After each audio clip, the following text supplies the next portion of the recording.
Podcast, the official podcast for animationforadults.com. My name is Rachel, and joining me today are Nina. Hello. Hello. And Allie, our artist in residence. Hello, everybody. Hey. So we were reconvening. We're recording this just after we recorded the Steven Universe episode, a little while after that, but we've taken a bit of a break since it's been a lot of, at least on this side of the country, a lot of viruses going around. So apologies for the delay on getting any episodes out to you guys. But yeah, it's going to be a bit more of a general episode today because we had to reschedule another episode that we will be bringing to you sometime in the very near future. And that would be covering Rise of the TMNT. So stay tuned for that. But in the meantime, we're going to have a really just chill time and talk about some cool animated content as well as some video games. I have a little bit of 2 and 2 here today.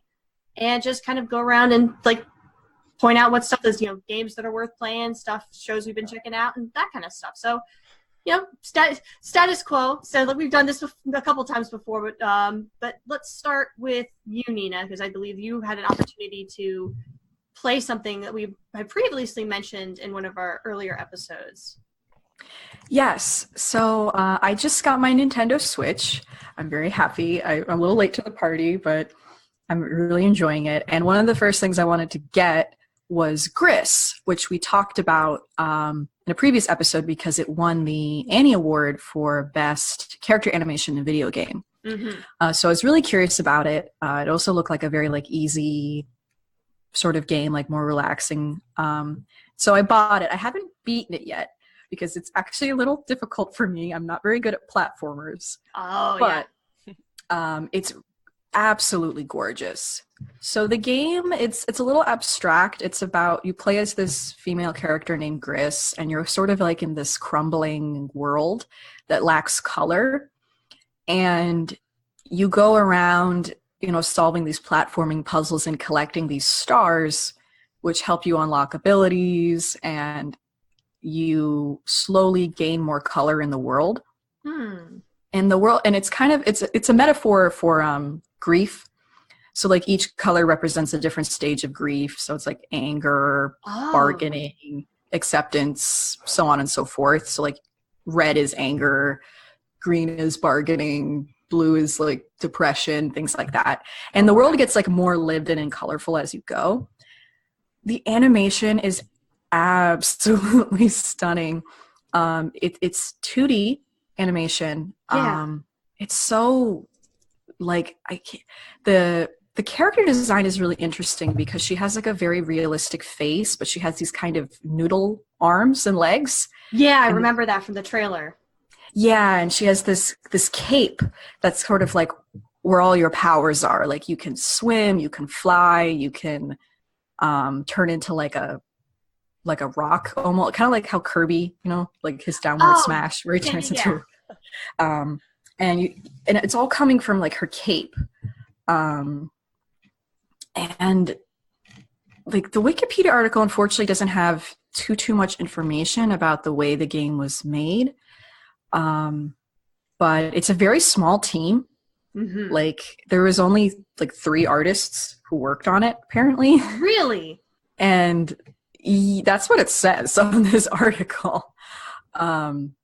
It's a developer in Nomada Studio. Mm-hmm. And yeah, it's just so stunning. The way her hair moves and the way her cape moves and the environment, and it really does feel like you're playing an indie animation. Oh, that's fantastic. It feels at first, sometimes it's hard to tell when you can move or not because it's so cinematic. Mm-hmm. When I first started playing, I was almost waiting for it to look different, to look more like game sprites or something, but it was no, it's the same quality of movement and fluidity throughout the whole game, whether it's a cutscene or you're playing it. There's a lot of really cinematic camera angles, which can make it kind of difficult sometimes with platforming, when it's zooming out to show you this environment. It looks pretty, but it is kind of hard to make a jump. That's actually where I'm stuck right now. There's a jump where you're upside down, the gravity is reversed, and you have to make this timed jump upside down. So I'm having trouble with that, but hopefully I can push past it because I'm almost done with the game. Like I've gotten through almost all of the stages of grief, and I'm almost to the end, and I want to know what happens. The game is sort of designed to be like frustration free a little bit. Like you can't die. There's no danger. There's no lives. You know, you just can try something over and over again until you get it. There's a lot of optional challenges that you don't need to do, but you can challenge yourself to do them if you want, like more traditional platforming. And like it starts off very slow because you don't have very many abilities. Like you can just jump and run, and that's about it. Like even like the very, very beginning, you can't even run. You're just like slowly walking. But it gets really fun once you start unlocking all your little abilities and all like the puzzles come together. And it's stunning. Like the colors and the backgrounds. And like as you gain each color, like the whole world changes and things unlock, and it just feels more lived in. It's gorgeous. I do definitely recommend it, but you know, maybe you're better at platforming than I am. You won't have as hard of a time. If you're pretty good at platforming, I would say it's relatively easy, but I'm just very bad at platforming. Yeah, I mean, yeah, it's especially when it introduces little tricks like that with like the reverse gravity. That even for like someone who has played a lot of platformers like myself, like that is still tricky to do. So, you know, regardless of your experience, so. Like I tried turning my Switch upside down, but then I just got confused with the controls being reversed. I'm like, I'm just going to try again later. Yeah, normally it's at that point you put the game down. It's like, okay, I need to... It's like what that line is in Big Hero 6. Try to find another angle. Yeah, exactly. Like, don't let yourself get frustrated because it's supposed to be a relaxing game. Yeah. So it's like, if you're getting frustrated, like, okay, I'm obviously need to take a break. Okay, I'm definitely adding this. I mean, I was already fascinated by this game because of seeing it at the awards ceremony, but I have a big gaping hole in my heart now because of the game I just finished. So I think I need this. I need this to be the follow up to that. But I'll get to that when it's my turn.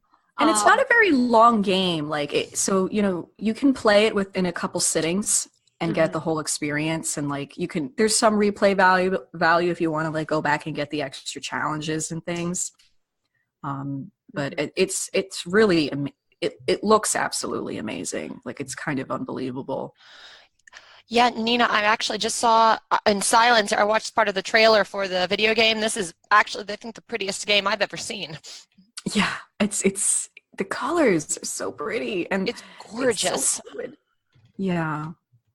Yeah, I need to play this game. So I'm putting that on my, because you can't get on the Switch. You can't get on the Switch. It's also available on Steam, I think. So that way, if you like me have yet to get the Switch or still holding out on getting the darn thing, then I say if you do have a Steam account, you can still buy it on there for relatively cheap. Yeah, I think it was on sale when I bought it. It's available on the Mac OS and Microsoft Windows as well. Yeah, so you know more than just the people who have the Switch can play this, which is really good because more people should play this. It's beautiful. Yeah, absolutely gorgeous. I mean, just beautiful to look at. I know it's kind of crazy. There's no other way to describe it except it's absolutely beautiful to look at. Yeah. I think when I was looking at the clips that they had for the awards, it was like looking at the character animation of the player character in itself was like, you're right, Nina. It was very much looking at a short animation more than a game.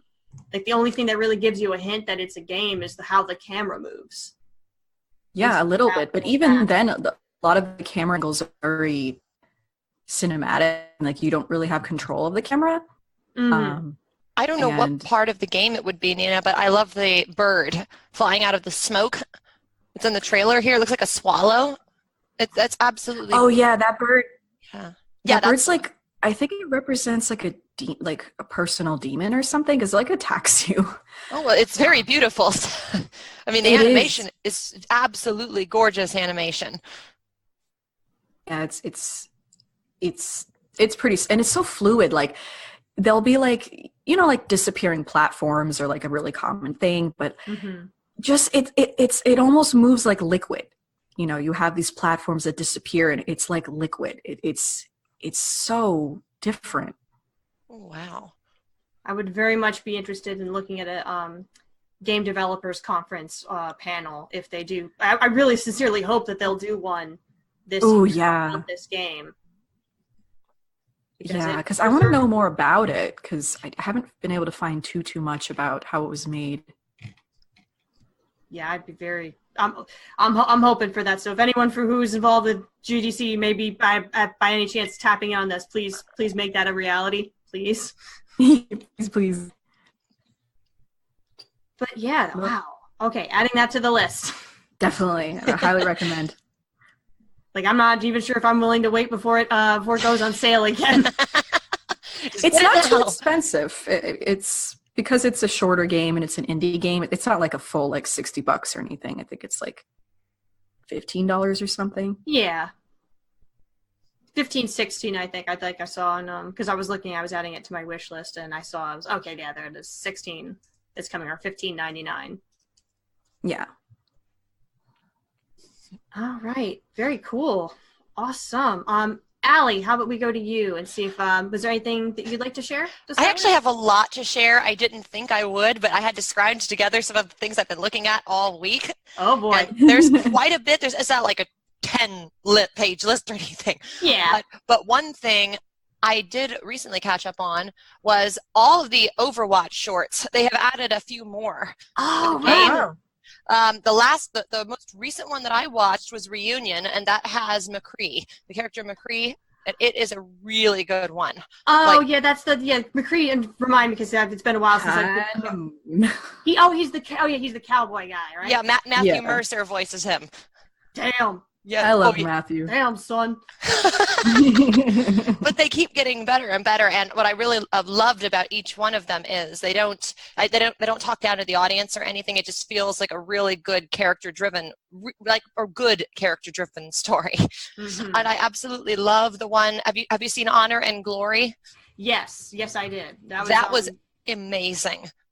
Gosh, I feel like it's been forever because I've never played. I'll admit I've never played Overwatch, but I'm only tentatively familiar with the characters, and I know the guy that Honor and Glory is about the guy who wears the big suit of armor. That's Reinhardt. Yes, Reinhardt. Okay, for a second, I wanted to say that was his name, but then I started to doubt myself. He's like the dwarfy guy, right? Who? Reinhardt? Is he like? That's Torbjorn. He's the guy. Okay. So Reinhardt is like the 7-foot tall, really intimidating looking German guy. Okay. Yeah, I'm not super duper familiar with Overwatch. I also never played it. I only started reading about the characters after I watched the very first short film in 2016 that had the gorilla in it. Winston. Winston, yes. I watched each one after that, and then I kind of fell back because I was watching other things. So then I started watching the short films again, and they just kept getting better and better. So I caught up, and the most recent ones were, Honor and Glory was 2017. The most recent one was Shooting Star. That's with Diva. Yes, I saw that one. And then Reunion with McCree, and they're both really good. Mm-hmm. Like far beyond my expectations of what these two characters would be like. And we definitely had some, even with McCree's short, we also had some introduction of some new characters, did we not? Like, characters we haven't seen before. What's her name? It's the female bounty hunter. She's voiced by Jennifer Hale. Bless her. Nice. Commander Shepard makes an appearance now. She's a main character in the cast. Nice. Yes, I don't. She's just a legend. Like. She should be in every game franchise. Well, Jennifer Hale makes any game much better. I mean, or any TV series. I mean, as soon as she is on the cast list, it gets better. Definitely. She's just like that. But I thought that was really cool because when I was watching Reunion, I kept thinking, this voice sounds so familiar. So I looked up the character and I realized it was Jennifer Hale. I thought, that's a gold star to the video game. Mm-hmm. What's really great is it's some of the best cinematics I've seen. I always loved the cinematic cuts. Like God of War had some really great ones. But this one has almost that old school anime look, even though it's 3D. Mm-hmm. Oh, neat. it also takes a tip of the hat almost to the comic books, like the 90s comic books almost. There's a lot of bright colors. There's a lot of yellow. It's almost like something you can imagine Jack Kirby, the guy who worked with Stan Lee, putting together. Oh, right. So like super like psychedelic neons and stuff. Especially Shooting Star. I mean, that looks like it popped right out of a Marvel comic book. It's very pretty. It's so much blue and pink. I never thought you could actually have so much pink in a short film and make it look credible, but they did it. Shooting Star gave me some, what was the word I'm looking for? Some Pacific Rim vibes almost. Yes, it's just like, that's exactly what it reminded me of now. I was actually thinking more of a Neon Genesis Evangelion. Oh, no, yeah, you're right. Then you mentioned Pacific Rim, and I remembered that giant robot, and I thought, oh, no, it is a little more like Pacific Rim, I think.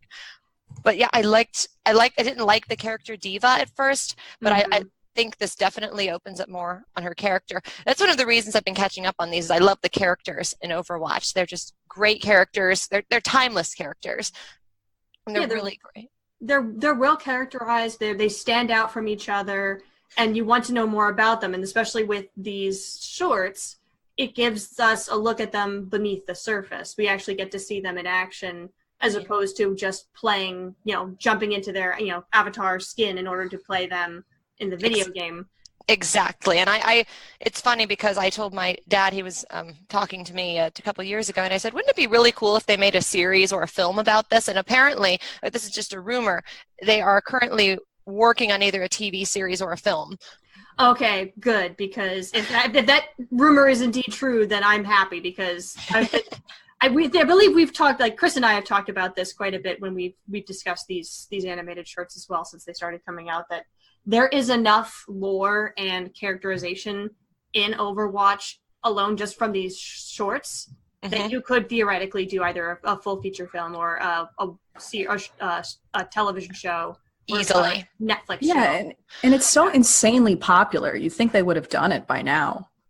Well, they're probably putting so much effort into it that it's probably just going to blow our minds when it finally does come out. It's probably one of these passion projects, like with James Cameron and how he took, I think it was 20 years to make Avatar, the original Avatar. Yeah. He worked on it in college and then just stuffed it in a drawer. That's what he said in an interview, and then he pulled it back out and said, I'll just go ahead and do this.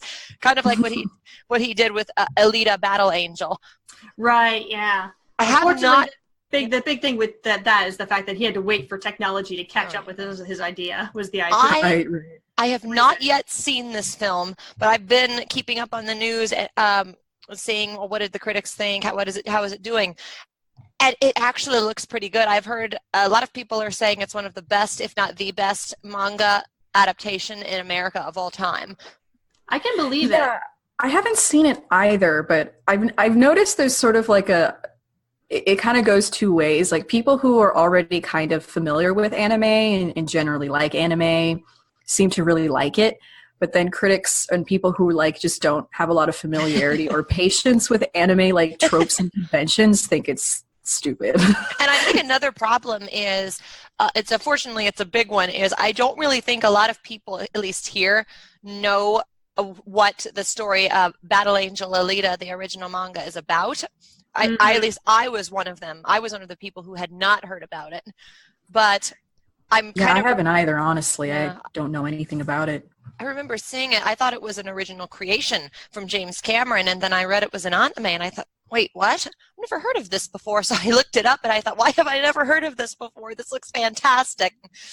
Yeah, I'm trying to remember when it came out, because it's an old one. It's let me see. I'm double checking. I'm just talk amongst yourselves. I'm doing some light research here. Okay, so it was back in the early 1990s that the manga came out. So that explains why I hadn't heard about it then. Sounds about right. Yeah, 1990 to 1995 is when the original manga run, and you can tell by looking at some of the panels, it definitely has the look of kind of like a 90s drawn manga. And I've heard the film actually captures that 80s, 90s feel, like some of the goofiness in it, but you have to suspend your belief just to follow certain things. Mm-hmm. I mean, yeah, I'm not surprised. So yeah, I've been keeping up on Overwatch a little bit. Not much else going there. I have been watching clips from Vivian Medrano. I know we had an article about her here on the website. She's doing the series called Hazbin Hotel. Yep. That is her first official web series that she's attempting to get off the ground. And so far, from the clips that she has released, it's looking very promising. It reminds me of some of the cartoons that you would see on Adult Swim or something on Cartoon Network, or maybe, something really crazy that looks like it's child friendly, but it's actually not. Mm-hmm. Something like that. I love all the colors she uses. Absolutely great. I mean, keeps getting better. Great voice acting. Yeah, and I'm interested. It's really interesting what clips that she's choosing to show off as we get closer to when she hopes to try and get the first pilot out. Is the different scenes and different clips and characters that we're getting introduced to. Mm-hmm. And the whole premise, in and of itself, is just gold. You have literally the Princess of Hell basically saying, well, we have a lot of people here in hell, but I think some of us deserve to be redeemed and get a place in heaven instead of just being doomed to be exterminated by heaven every now and again because there's just too many people down here. So I'm going to make a hotel to rehabilitate sinners. And it's just like, wow. It's so weird that it actually works. It's almost like with Beetlejuice, where all the dead people are in the what's it, the office, the office, yeah, the waiting room. It's like this weird, and you're like, that really? That's the underworld? Yeah. And that's kind of the same vibe I'm getting from this. Yeah, and also Charlie's design too is bloody adorable because she's just this blonde-haired, rosy-cheeked, and and just so prim and I wouldn't say prim and proper, but just very upbeat, happy, optimistic, and she's the Princess of Hell. She's never known anything else but hell. Something that did crack me up when I was watching the musical number that Charlie performs, made me laugh so hard, is when she goes full scale demon on everybody. Her face made me laugh. Oh my gosh! I thought, oh my gosh, I didn't expect that. Yeah, she's going to be very entertaining. She gets the big mouth with the teeth and the red eyes and the horns. It's like, what? Like, where were you hiding that, sweetheart? Where are you hiding those horns under your hair? That made me laugh. I like that. What was the song number again? It was like inside every demon is a rainbow. Is a rainbow. Yes, I love that. It's such a strange premise, but it works. And from the sound of things, not just the two of us, but a lot of people seem to be flocking to this show, or at least are now becoming aware of it, and that it's impending. And so I hope if people are already excited for this, that you take the time to go, and I'll make sure to leave the link in the show notes here for the Patreon page that Vivian put up. Here's another fun note here. I'm looking at the trailer right now. Get ready for this. As of right now, it has 4,908,108 views. Yeah. Oh, wow. Yeah, wow. People are excited for this thing. That is amazing. And I think, the clip Let's Misbehave. That one has 4,197,213 views. So she is doing very well right now. Yes, she is. So I would say, big thumbs up for Vivian and everyone who's working on Hazbin Hotel. Oh yeah, absolutely. Keep up the fantastic work, because you can't. You just keep getting better from here. There is no way to go down. keep riding the wave, and we look forward to the first pilot.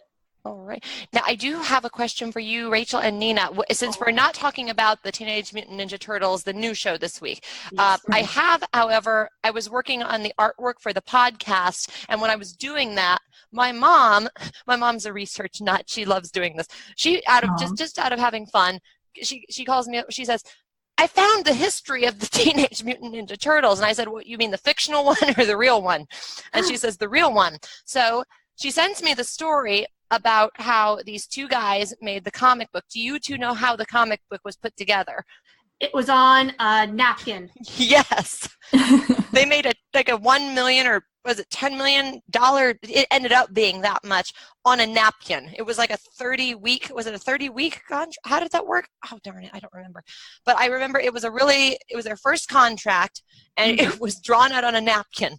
Yep. And one of the friends just started drawing turtles with masks and holding weapons because his roommate was watching too much TV. And really, that's how it was created. Well, I guess if Harry Potter was written on a napkin in a coffee shop, you can have a Teenage Mutant Ninja Turtles contract on a napkin. Yeah, sometimes even it's amazing how something like insanely popular commercial stuff like this have such humble beginnings. And I believe the two gentlemen who you're referring to, that's Kevin Brooks Eastman. Yes. And then we also have Peter Laird. Peter Laird, that's the guy. Okay, I remember one of them was named Laird. He was the one who was watching too much TV. So yeah. I actually have on The Week. The Week has a fantastic article about the original Turtles, and it has the drawings that the guys originally put together. I'd love to share that with everyone here. Oh, of course, yeah. So, make sure we can include that in the show notes, for sure. Okay. So do you want me to go ahead and send that to you here? Well, sure. Go ahead and just put that in the chat right there. Okay, I'm sending it now. Here we go. Thank you. There we go. Yeah, so I'll make sure to have that in the show notes for everyone. So if you're interested in taking a look at that, by all means. But yeah, so it's oh my God, look at these drawings. Well, yeah, and it's really cool because you're going to see the very first turtle. It even says right here under Eastman's name, the very first turtle is one that's wearing a mask and has nunchakus. Mikey was the very first turtle that was ever made. Oh, it's so adorable. They're so cute. Why is the one on the right, though? He kind of looks like Gonzo a little bit from the Muppets. Yeah, I love that. I love that design with the long nose. That actually is very funny. I love that. Yeah, this is very reminiscent because I did actually read a lot of because once they had this idea, that's when they created the comic book, and they ran with the comic books. And I actually have the first couple volumes of the comic, so there is certain similarities, especially as we keep going further down on these pictures of those designs and the look that they would eventually develop for the comic. Well, yeah, you can see the Shredder's original design definitely stuck. I mean, of course, they updated the armor, but it's all there. I mean, that's the original costume, and it's stuck in every design. Even the live-action one in 2014 at least had the helmet. Yeah. And, it's all there. It's interesting that the nunchucks are, attached to the arms in both of these pictures, because instead of, at the waist. Oh, yeah, I noticed that. That's interesting. I just noticed that it looks like an arm splint. Yeah, it's kind of different.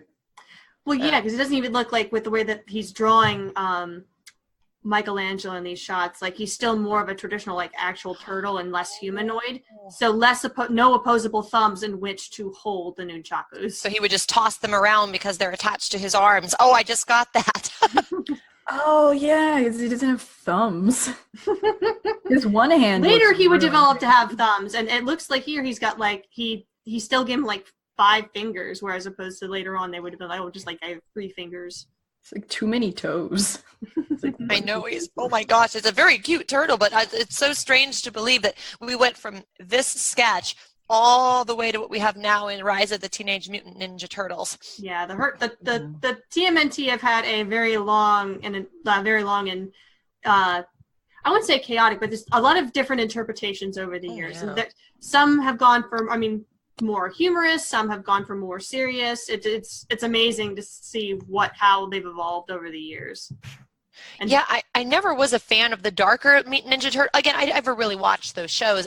From what I'm seeing, though, I don't think I would like the darker comic.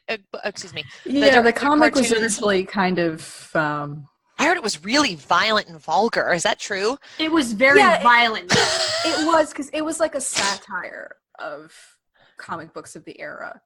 Mm-hmm. So they kind of made it super edgy on purpose, even though it was kind of shock value almost, like with Ralph Bakshi kind of did with his animation. You had the shock value there. In a way, yeah, it was kind of like that. But even as for stuff that's taken more inspiration from those more dark elements, I think I was a huge fan of the what was it? What year did that come out? That was it was on was it Fox Kids for a little while? It was The Fox Box. Fox Box. Oh Fox my gosh. Box. Yeah, the Teenage Mutant Ninja Turtles. No, it was 4Kids. Excuse me. It was when it was called 4Kids. Oh my gosh, that's right. Yeah, they had a show. It was, I think it was, they just titled it TMNT, and that show took a lot of inspiration from the Mirage comics, which could be for a good thing, but also to its detriment at some point. Yeah, because it's funny when you hear that the name Teenage Mutant Ninja Turtles, you think of something that's kind of wacky, like something you see in the 80s cartoon, the original 80s cartoon, something really funny and goofy, but also serious in some parts. Yeah, yeah. I mean, the reason why when it does get those serious moments work for me, at least. I mean, obviously, I can't think of that title like you said and not have a little bit more of like that. Like I'm expecting to laugh at some point, but as long as they get the heart of the characters right, that's how those serious moments ring too. Even though you have something that's really groovy, as long as it's got an emotional core, then that's what makes it still like you can have those serious moments, but still not have it tarnish what makes it funny. Well, yeah, absolutely. You have to be able to balance out the humor and the drama. Mm-hmm. And also, interesting side note, if you're not familiar with this, Eastman is actually still working on the Teenage Mutant Ninja Turtle comics. There was basically a IDW Comics did a bit of a, I would say a reboot or reset, but because the original comics had stopped for a long time ago, but basically he teamed up with another comic book writer and artist to basically kind of do a different reimagining of the Turtles, basically kind of both acknowledging everything that's come before and playing around with new stuff that was in the 80s cartoon, was in the more recent cartoons, etc. Wow. It's made for some interesting storytelling and interesting new interpretations of characters, which he himself created, which is fascinating. But yeah, this is a great article. Thank you so much for sharing with it, because I'd almost forgotten what the original before. Yeah, it's really funny. I'm really happy my mom found this. It's because she does not like the cartoon, and I asked her to do some research for me because I could not find anything. I didn't know what I was going to do about the picture. So then my mom was the one who found this originally. Tell her big thanks for us, because this was really a big treat. I will do that. All right. Well, like I said, kind of leading into when Nina was talking about Gris, that I am going to have to find a new video game to play this for the next week or so, because I finally finished Kingdom Hearts 3. It is over. It is done. Woo, you did it! It was touch and go for a little while, but I somehow managed to get through all the way to the end, to the typical Tetsuya Nomura bittersweet ending, because he can't have a happy ending without having some tinge of sadness in there to make you get emotional. It's just like, gosh darn you, Nomura. I already like this.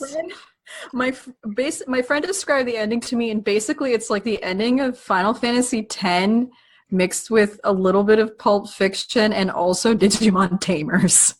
Yes. Oh my. Yes. That is 100% right. And I was like, wow, that's nuts. But I'm not surprised, actually. Mm-hmm. That is a lot to take in.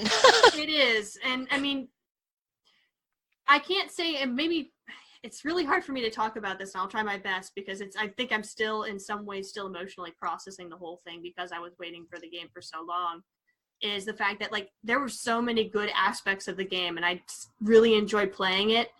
But at the same time, it's like, it feels weird to have all of these, at least the vast majority of the overhanging plot threads resolved, but still having there are still definitely some big questions that have not been answered, and they're clearly going to be answering in later games. I don't know, but I still want to just be kind of happy, like, oh, all these characters that we wanted to see saved finally got their lives back and are able to live peacefully. Oh, wow. Which is great, but there is a distinct character who is missing from the overall picture, and that is our main character. Right. He basically goes out of his way to help everyone that he's come to know in this series but himself, which is really sad. Oh my gosh. Yeah, but honestly, like looking at the timeline, so little of the story actually revolves around him. Yeah. Yeah, I never played Kingdom Hearts, and I will be the first to admit that I have never played Kingdom Hearts, but I have kept up with it. And one of the things I have noticed, I could be wrong, but one of the things I noticed about the game is it seems to me almost like Alice in Wonderland. It's where you follow Sora through the game, but in a way it's more about the environments and the side characters. It kind of is in a way. I mean, but even in different games, you might not be following Sora exactly. You might be following a different character. Like we get introduced to Roxas in Kingdom Hearts 2, and then in the game that followed that, which was Birth by Sleep, which is supposed to take place before the original game, we get to learn the history of 3 different characters who were basically kind of the guardians of these different worlds, which were Terra, Aqua, and Ventus, and how what happened to them basically set everything else in motion that we would eventually come to know through games 1 and 2, which was... Oh, wow. And, I mean, let me put it this way. Tetsuya Nomura can claim all, as much as he wants that he planned this all from the very beginning, but any true fan will tell you that is a complete and utter lie. He's basically just trying to I didn't really explain this very well in the previous game, so I'm going to try and see if I can write up a reason to have that make sense in the game afterward. And that's the same goes for Kingdom Hearts 3 in a way, because one of the things that kind of bummed me out a little bit about the game was the fact it spends a lot of time trying to explain things for people who may not know what's going on, which is kind of strange considering people playing this game should already be very aware of what's happening. So there are a couple wasted cutscenes where it's just like, this character is la da da da, and this character was connected to such and such, and I'm like, yeah, I know. Let's do something about that, shall we? Talking about it. Let's get some answers, please. Oh my goodness. And not save it for the big final climax, because that's just stupid. Answers, please. But I will say a lot of the Disney world hopping was still just as fun in the as it was in games prior. Especially, I think the major highlights for me, and I think I already mentioned this once before, Nina, was Toy Story. That looks so fun. Toy Story, Monsters Inc. were my 2 favorites, and then we had Frozen. I was surprised at how much I enjoyed that, even though, and I will spoil this for people who play it, because it bears repeating, they actually keep and reanimate the Let It Go song sequence. Ooh, fun. I don't know why. Gosh. But they did it anyway, and it's just it's Elsa singing the song, but just Sora, Donald, and Goofy are just somewhere down the mountain. Yeah, they're just they're somewhere. Wait, is that Elsa? Oh, look at her. Yeah, the Disney part, I only played the first Kingdom Hearts, and the Disney parts were always the most fun, but they have the least to do with the plot. Yes. Unfortunately. Yes. So that was the parts that I remember the most, but it doesn't really help me to figure out what the heck is going on. Oh my gosh, I just noticed, was Big Hero 6 in this game? Yes, it was. Oh, how was that? That was pretty fun. It was, the one thing that dragged it down maybe once or a little bit was the fact there was a lot of more mini games in that particular world than anything else, but I liked the idea of running around San Francisco, and of course you have Baymax as your party member, and you get to team ups with him. Is he a healer? Is he a healer? Yes. And he also punches things. Oh, thank goodness. I love Baymax. He's such a great character. But the How thing can he punch anything when he's made out of inflatable air? Well, he's got the armor. He's got the rocket punch. Oh, right. And but I will also mention this, because when I first found out that this world was going to be included in this game, it really had me intrigued. Is that the part where we join these characters in the game is supposed to be set after the events of the movie, and there's a whole arc that the villain, who's one of the Organization 13 members, who's doing naughty things in San Francisco, basically is like, I'm going to sick this on you, and then we get a possessed version of Baymax's old body, the one that we spent the most time with in the film itself, that got abandoned into that like nebulous space. Oh wow. You actually have to fight that.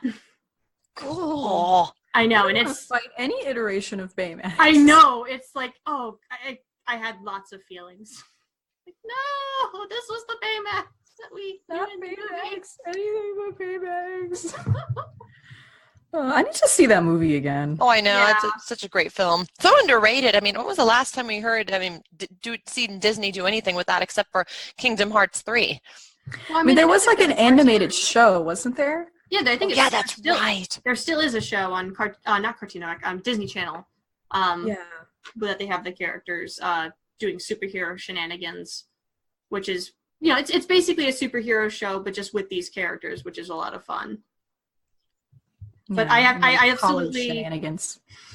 I absolutely love Sora's reaction when he is first brought into San Francisco. First, he's like, he wants to become a tourist and basically just like look at everything. He's like, and while Donald's screaming behind him, Sora, we have things to do. Focus. He's like, I want to get some sushi.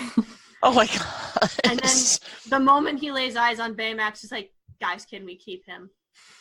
I mean, who wouldn't? Like he's designed to be nice.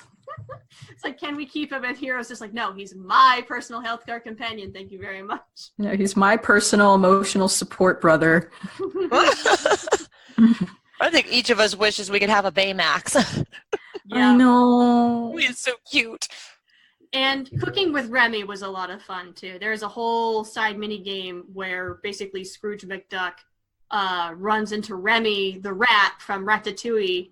What? And basically, you know what? I'm gonna open a bistro, and you'll be the chef of that bistro. I'm gonna overlook the fact that you're a rat, and we're just gonna let you cook whatever you want. And you basically have this whole mini game sequence where you make food with Remy. Oh, cute! Oh, I'm looking at the picture. That is so cute. So there's a lot of Pixar stuff then. Oh yeah, like you can tell. Like one of the reasons why it took so long for this game to come out in the first place was the fact that they had to negotiate all those different rights with Disney and Pixar in order to be able to include them for this game. And Disney and Pixar were very hands-on in terms of getting the characters right and making sure certain stuff was covered. Oh, Rachel, I just saw pictures of the Monsters Inc. level from Kingdom Hearts 3. I love how they turned Sora, Goofy, and Donald into monsters. No, their character designs are fantastic, and that I still think that world's probably my favorite in general, because not only do they get the characters spot on, but again, it's post-movie, so you get the idea that, yes, Mike and Sully are still hanging out with Boo after everything is said and done from the first movie. And then I mentioned this the last time when we were talking with Dan, because he's also been playing this game, but there is a beautiful moment where one of the organization members is doing an evil monologue to Sora while forgetting about the other, Mike and Sully, who are sneaking around the background. He's about to attack Sora, but Sully jumps up from behind him and literally scares him into dropping his Keyblade, grabs him. Mike opens the door, and they throw this guy through the door and just through another door, and through another door, and through another door, and through another door, and then just shred the last door. And I'm like, that was so in character. Oh my god. Like what they did in the end of the first movie. Oh my god, and Sora's hair is already so spiky, so it's really easy for him to pull it up. Oh my gosh. Oh my god, it's so cute. I just had to think when I saw that, it's like, put that thing right back where it came from. We're so happy. Put that thing away from me, you guys. Well, speaking of Pixar, I have a Pixar thing that I can share. Yes. If you want to move on. Yeah. So Pixar's been releasing these Sparkshorts on their YouTube channel. Right. And so far there are 3. Yes. And I went through and I watched all of them. And Kitbull. Oh my goodness. The most sweet, adorable, wonderful thing I think I've seen in a very, very long time. So it's directed by Rosanna Sullivan. And it's actually a 2D film, which obviously is very different for Pixar. The Sparkshorts series is just a series of shorts they're putting out on their YouTube channel right now. It's Kipple, there's Pearl, which is also really good, and what was the third one? It had robots in it.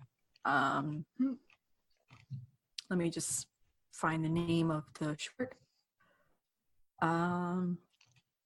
Smash and Grab are the three shorts. And they're all on YouTube. They're on the Disney Pixar official YouTube channel. They also have behind the scenes as well, which is really interesting. But the one that, of course, stole my heart was Kitbull.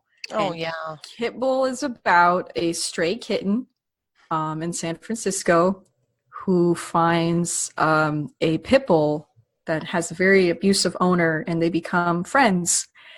And it's a very simple story, but it's just so well done. The character designs are so cute. Like, they're very simplified. They have like very exaggerated features.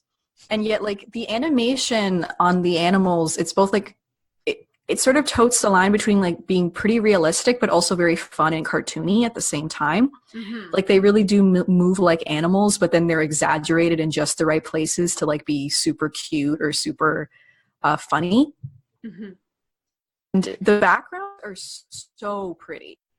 Yeah, I'm looking at it right now. It's just beautiful. Something I noticed when I was watching Kitbull, I realized the kitten almost reminds me of some of those little dust creatures from a Miyazaki film. Yeah, they look little, he looks like a soot sprite a little bit. Soot sprite, that's it.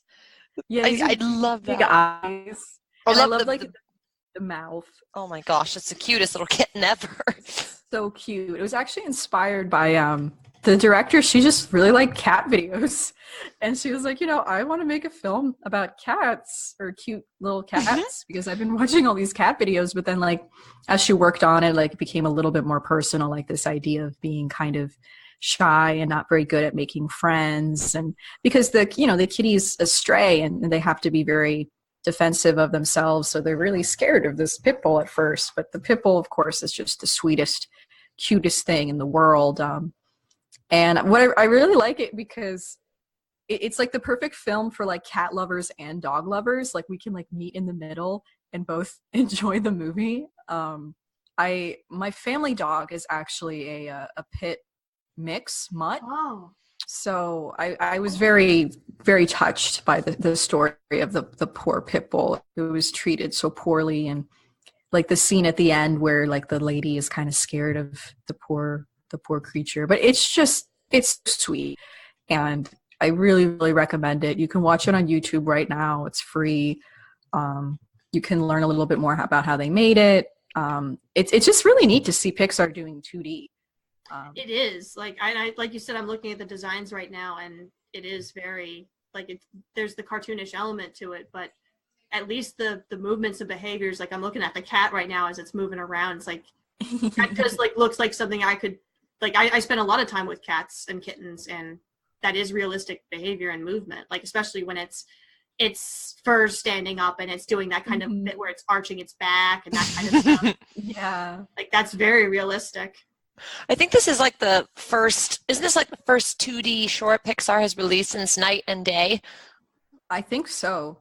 Yes. They need to do more because this one is absolutely adorable. It is, and it's so beautiful too. Like, it almost looks like an art book, but come to life, It's just so sweet and endearing, and it's just such a lovely little story. The other stories are really nice too. Those two are 2D or 3D, so more traditional Pixar. Smash and Grab is about two robots who work on a train who try to escape their servitude, and they're like buddies. And there's some really interesting world building, and the designs of like the robot world are really, really pretty and imaginative. And then the other one, Pearl, is this neat short about it's about a ball of yarn, like a feminized ball of yarn, who gets a job at like a very male dominated workplace, and sort of how she navigates like having to change herself and fit in this become one of the guys. And Oh, sort of lose her identity. And the filmmaker, she obviously based it off of her experience in the animation industry, being like a very male-dominated industry. But it's kind of neat. It's a kind of a simple approach to the topic, but I think it's kind of cool to see Pixar of all studios kind of tackling this idea of women navigating male-dominated workspaces. Because they're kind of known for that. And it's definitely interesting. Like, 2 of these films were directed and primarily made by women, so I feel like it kind of Pixar trying to sort of make up for lost time. But I appreciate it. I hope to see some of these directors make features, because I think they really have the capacity to do so. Yeah, especially with the testament of work like this. Like, I'm looking at Pitbull right now, and like, I'd love to see Pixar do a 2D animated film in this style almost. absolutely. Yeah, wouldn't that be so neat? Like, Pixar is just like, yeah, we're just gonna make 2D films now, and everyone's like, what? Like, Really? So, like, Disney is doing 3D, and then Pixar starts doing 2D. What a flip, right? Complete 180. I mean, now Disney will be doing 3D and Pixar's 2D. Wouldn't that be wild? I think that'd be a great thing. It would be funny, yeah. It would show basically, like, considering that's how Pixar got their start, was the 3D stuff.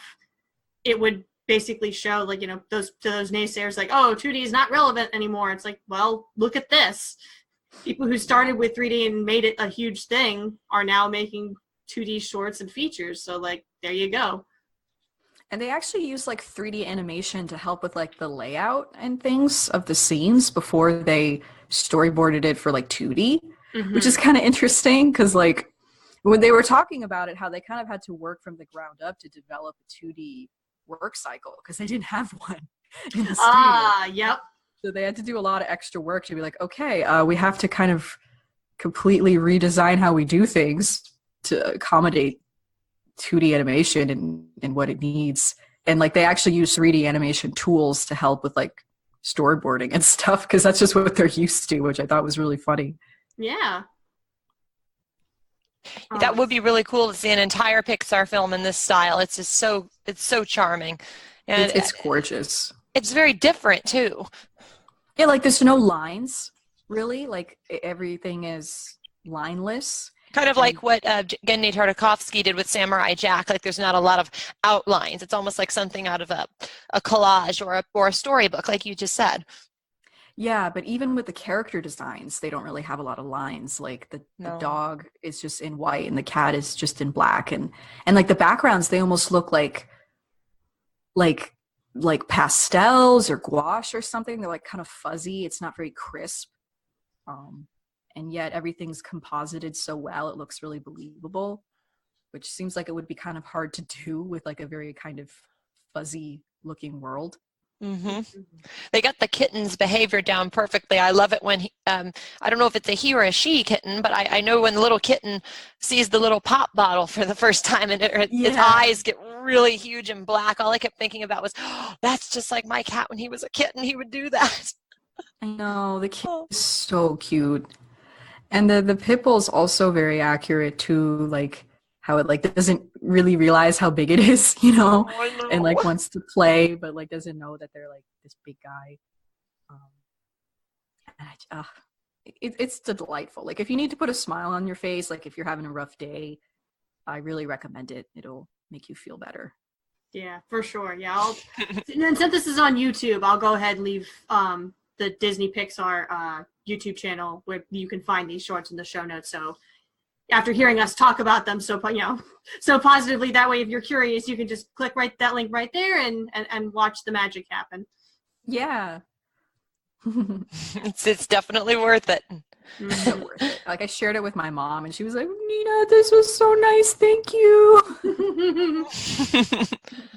Yeah, I need to share this with my my cousins. They're big animal people and they would very much appreciate this. Yeah, I know my mom would like this. I'll have to send that to her.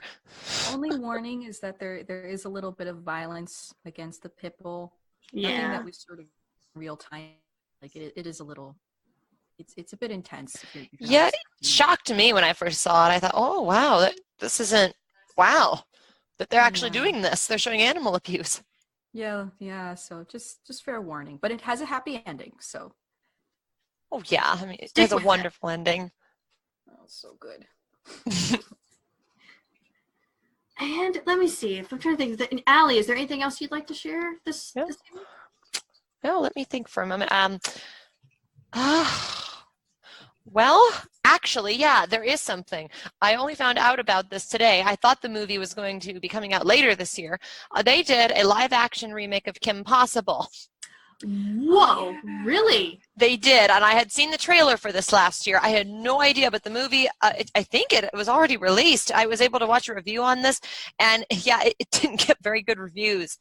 But I got to, yeah, there it is right there. It was released, let's see, on, February 15th.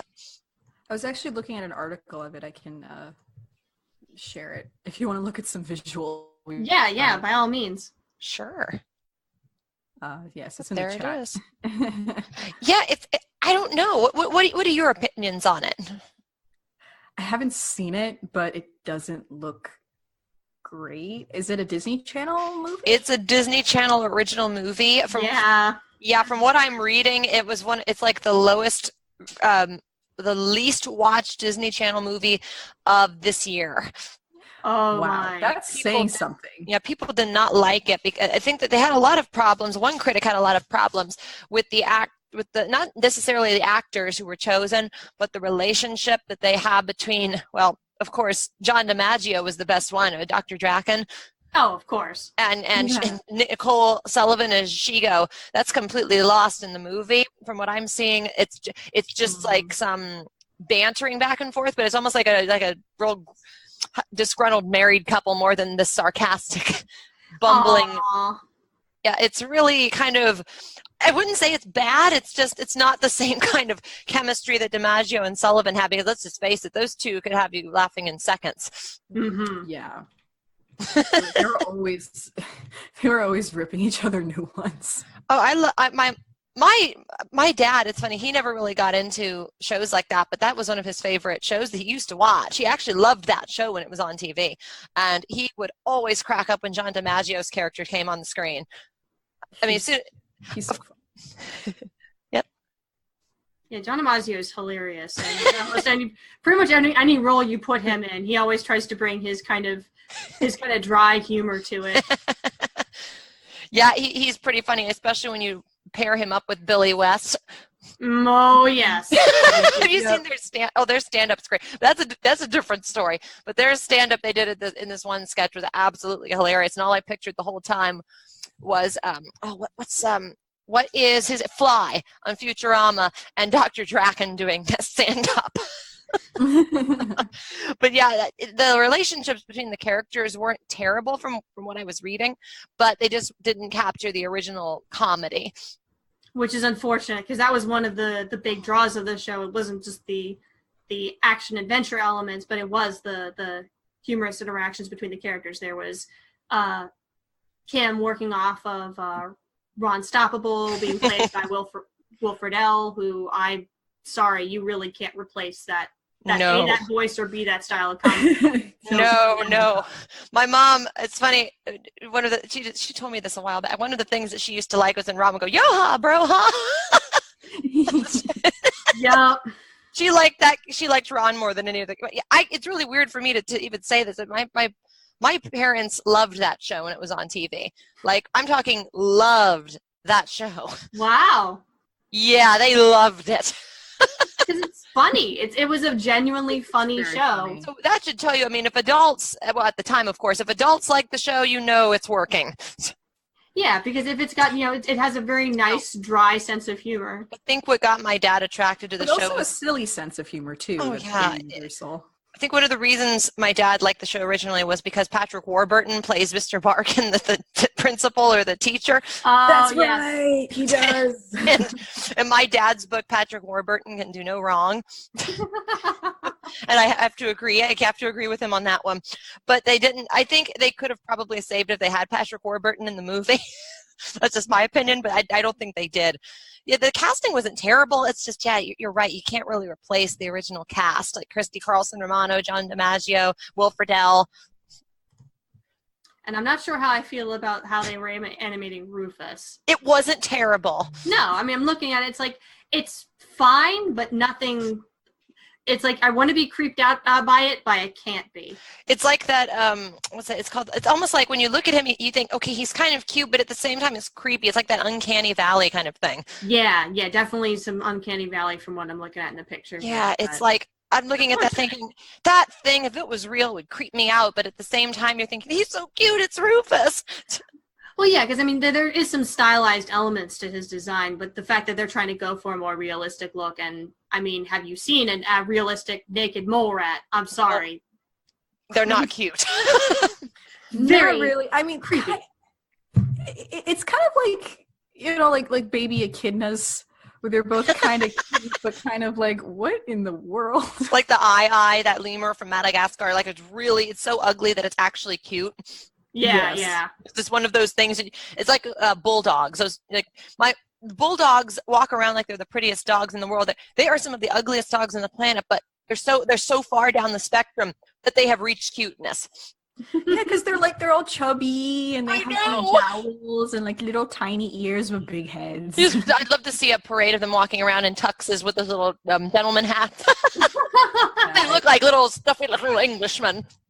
I love bulldogs, like any kind of bulldog, French, American bulldog, bull terrier, pit bulls. I think they're so cute. Oh, they're darling. They're so sweet too. They're very loyal and very protective dogs, too. They are, but they're like so gentle too. Yeah, it's like all the aggression of a German Shepherd, but then at the same time you have all the sweetness of like a Labrador. Mm-hmm.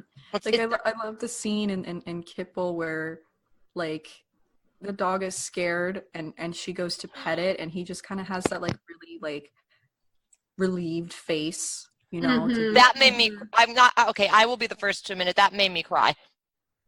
That did. It was too much for me. That did. When the dog got accepted, when the pit bull was accepted, that was it. I was trying to hold it in, and then I was done. And it's neat because like both black cats and pit bulls are some of like the least adopted animals, like in shelters. So hopefully the short will make people want to adopt them. It's weird because I think pit bulls are good dogs, and I think black cats are absolutely darling. I mean, the first pet I ever had was a black cat. Mm-hmm. It's because of like the superstition around them and things, and like people can be so strange. Like I know, like when Black Panther came out, there was like a lot of people adopting black cats. Really great because they normally don't get adopted. Well, that's really great, but it's not a panther. No, but it's just, you know, people just I know, I'm being mean there. It is kind of silly though, yeah, but it's like, you know. Well, hey, at least they weren't dumping off black cats. No, certainly not. I don't want that, especially since most black cats that I've ever met, even strays, are probably the most friendly cats I've ever met. They're very sweet. Yeah, black cats are very, very gentle and sweet. On the opposite, of course, then you have the orange cats who are very sweet, but don't leave a door open because they'll learn how to get in. The orange cats, orange tabbies are troublemakers. I have one who is only 5 feet away from me right now, who would, if he could, open every door in the house if he could. just to say, hey, I did this. Oh, he will do that. He'll just leap up on something and he'll sit there like, what you gonna do? I'm sitting here. Make me move. Pixar needs to do one about an orange cat now. Yeah, more trying to open the doors. More kitty videos.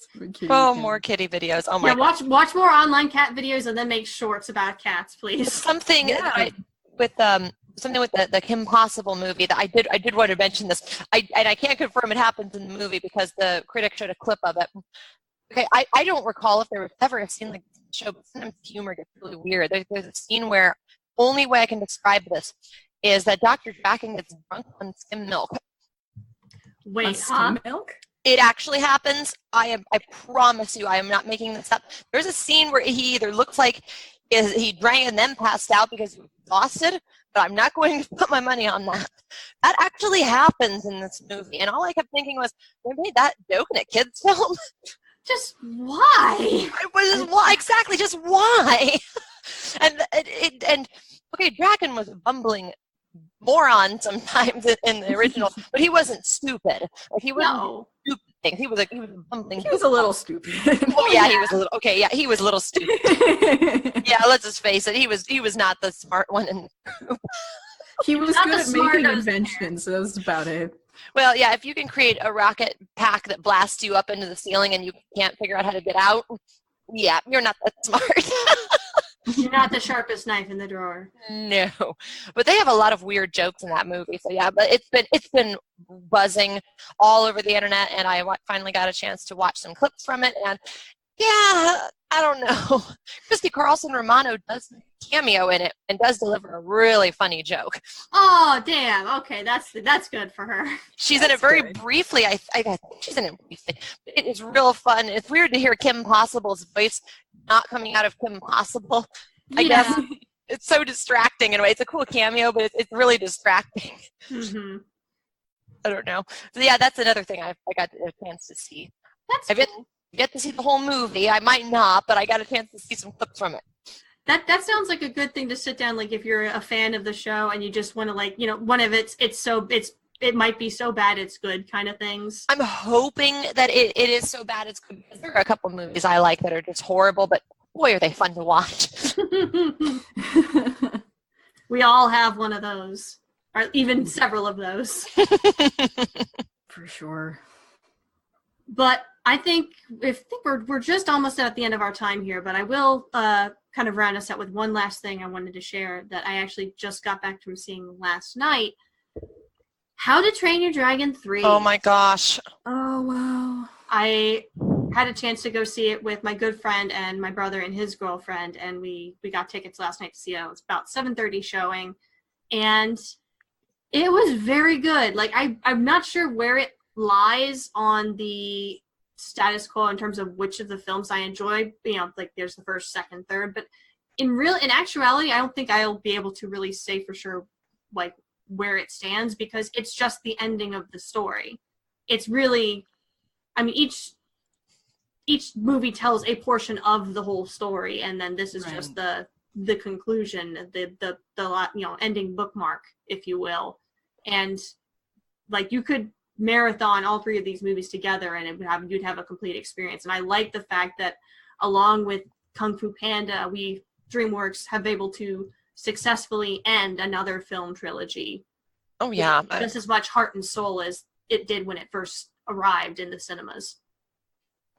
Because the first How to Train Your Dragon, it took the box office by storm. I remember when I saw some of the posters and I heard about it, I thought, okay, How to Train Your Dragon. Then I saw the trailer. I was intrigued. I watched the movie. I think I saw it like 2 to 3 times. I loved it. It's so good. They make a lot of references to the first one, since it's got to do with the whole connection between Hiccup and Toothless, and how there is this kind of ever-present feeling that the two will have to part ways at some point in the near future. Don't say that. I know.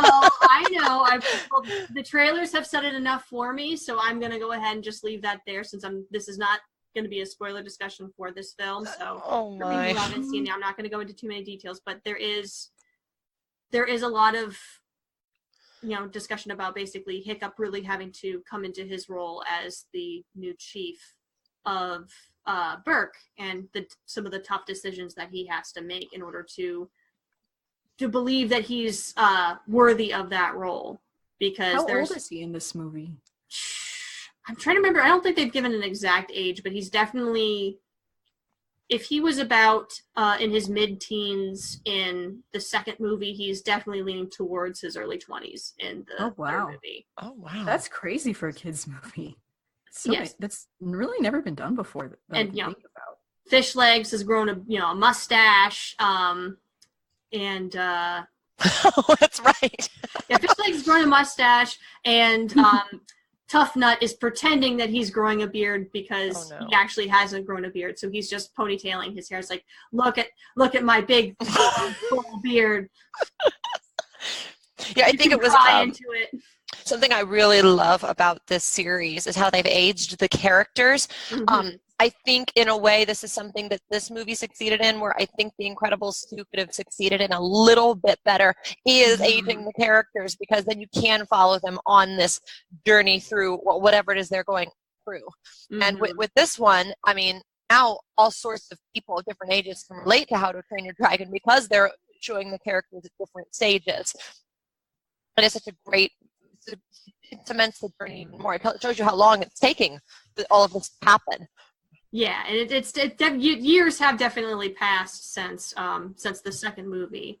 And I can't say I enjoyed the villain all that much. It seemed like this villain and the villain of the second movie could basically be interchangeable, though I do. Oh, that's a shame. At least in terms of what they're doing. Although, but at the very least, I like how this villain, as opposed to the last villain, is actually much more of an intellectual. He's a lot more cunning. He's a lot more.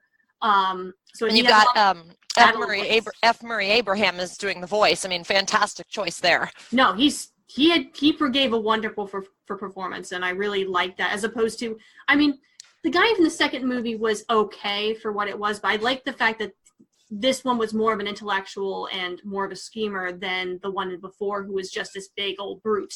Mm-hmm.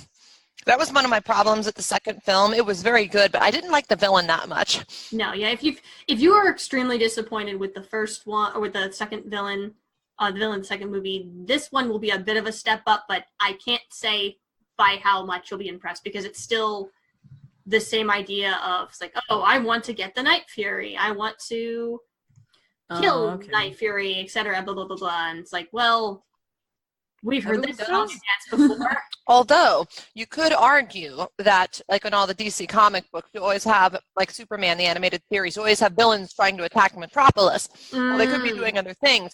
I guess in a way, you could see it as, okay, they're all after the Night Fury, but in a way you can kind of see why. Kind of like how all the villains want to start with Metropolis because it's a huge city. In this case, they all want to go after the Night Fury because he is the last one, supposedly. But yeah, he's also become an alpha dragon since exactly. So all the dragons of Berk answer to Toothless. So that's basically you get Toothless, you get all the other dragons. Oh. So it's just like I like how they delve into that a bit more too, is the kind of connection between that the dragons have with each other. Wow. So we get to see more of those connections with the dragons. I always loved the human dragon connection, but I kind of wanted to see more with the dragons just a little bit. Well, yeah, because most of the film, I'm like a big chunk of the film is following Toothless as he's introduced to the Light Fury, which is basically his female equivalent. And we'll have entire scenes of Toothless and her kind of interacting off each other, again, without dialogue, and it's just body language, but it's adorable because Toothless is definitely hasn't dated in a while, so I love this scene in the commercial. He's hopping around like one of those like those birds of paradise with his wings behind his head. yes, he's trying to strut his stuff and not working too hot, and Hiccup's doing his best to be Toothless's wingman, but it's not working too well. It looks really good. I cannot wait to see it. It's I know, definitely. it looks so good. Yeah, no, I saw an advertisement for it in the subway, and I was like, oh my god, I forgot that's already out. Like I have to go to the theater. Yeah, it's only been out for a few days, so you've still got time. It's not going to be leaving theaters anytime soon, I don't think. But if you're any type of fan of How to Train Your Dragon 1, 2, or the shows, you're going to really enjoy this film. It's a nice bookend to this story. Oh. Well, I'm really glad to hear that, because when I saw they were making a third movie, even if a sequel does work out, sometimes the third movie can be a little shaky. That's kind of how it was for me when I saw Kung Fu Panda 3. I mean, I didn't even get a chance to finish all of it at the first viewing, but it wasn't really, mostly because it really didn't do much for me, so I turned it off to watch something else. But really? I may regret that, because I've heard it's really good. Like, the ending is really good. It really had a strong finish. Okay, so I'll have to rewatch it then. So emotional. Because that fight scene is crazy. Yeah, because I haven't seen the ending of that, because I did turn it off. I thought, I'm going to watch something else. But I was hoping that How to Train Your Dragon 3 didn't follow that similar pattern. And from what I'm seeing, from what I'm reading, it's better than the other two. That's what people are saying, of course. I'll see about that. But yeah, so I think that should just wrap us up for today's episode, since it's getting about around that time. So I hope you guys enjoyed this little chat. We've talked about some cool stuff. So we've got, recommending Gris for sure. Definitely check that out if you want a nice, easy playthrough of a game, a platforming game that's just nice and relaxing, explores some deep themes with some absolutely drop-dead gorgeous character animation. Also, definitely the Sparkshorts from Pixar, which, as I said, will be included in the show notes down below, so you can check those out, especially Kitbull, which is, cute animals doing cute things. I mean, why not? And, of course, the articles that you shared with us, Allie, in regards to Teenage Mutant Ninja Turtles and their origin, as well as, did you want to include, we'll include the Kim Possible movie article as well, if you guys want to take a look at that. Yes, I will go ahead and pull that up right now on animation. Where is it? FA. Let me go ahead and pull that up right now, and I will go ahead and put it in here. There it is. Very good. Thank you. Reeling it in the impossible. There it is. Come on. Come on. There we go. All right. I am pasting it in there right now. Excellente. Thank you so much. And as I said before with regards to Kingdom Hearts 3, great game. Awesome stuff. I wouldn't recommend jumping into it blindly. I would, if you can, play the first games or watch somebody play them. There are plenty of people who have streamed the first couple Kingdom Hearts games on Twitch or various other streaming stations. So find anyone who you might like to watch, and I might leave some recommendations of certain people who've done some pretty good Let's Plays. I know the Team 4-Star guys from the Dragon Ball Z Abridged, they did an entire basically retrospective of the series where they basically just played every single game starting from the first one. Oh my gosh. And it was quite a trip. So I'll leave that. That's a particular favorite of mine. I'll leave that in the show notes. And then also, definitely, if you have the opportunity, go see How to Train Your Dragon 3 in theaters, because it is a very wonderful film. DreamWorks hit the ball way out of the park with this one, and really concluded this story in a sincere and sweet way. So, yeah, that should be about it. As always, stay tuned to AFA for upcoming news, updates, and reviews, and also future podcast episodes. As I said, we're working to get that Teenage Mutant Ninja Turtles episode up next, so we'll hopefully be recording that next week. And you can stay up to date with our social media as well as the website. We're on Facebook, Twitter, Pinterest, Instagram, and Tumblr, all those different places. And if you want to support us and maybe suggest future podcast episodes, definitely check out our Patreon page and leave a little donation, or our Ko-Fi page. That also would be a great help. And let me just go around here for our different social media. So, Nina, where can we find you on social media? You can find me on Twitter at Ninian Very good. And Allie? You can find me on Twitter at AllieCatDreams and on Instagram at AllieCatDreams. Fantastic. And you can follow me primarily on Twitter at Fail2Ninja. Once again, as always, I'm going to give a shout out to Animation Nights New York, or Annie. If you're not already familiar with it, we're big fans of the animated shorts that are shown at Annie every month. So if you are basically an animator or a director who would like to share a short film in a wonderful little venue for free, I will leave a link in the show notes for the link to the Annie website, so you can submit your short film so you can get it seen by awesome group of people, and people in New York, which is basically a free event. Yep, it's totally free, and it's great. I can't recommend it enough, though I'm a bit biased. Maybe a little biased, yes, but that's okay. All right. Thank you once again, guys, for joining us for this week's episode, and we will see you next time on the AFA podcast. Take care. Bye, everyone. Goodbye, everybody.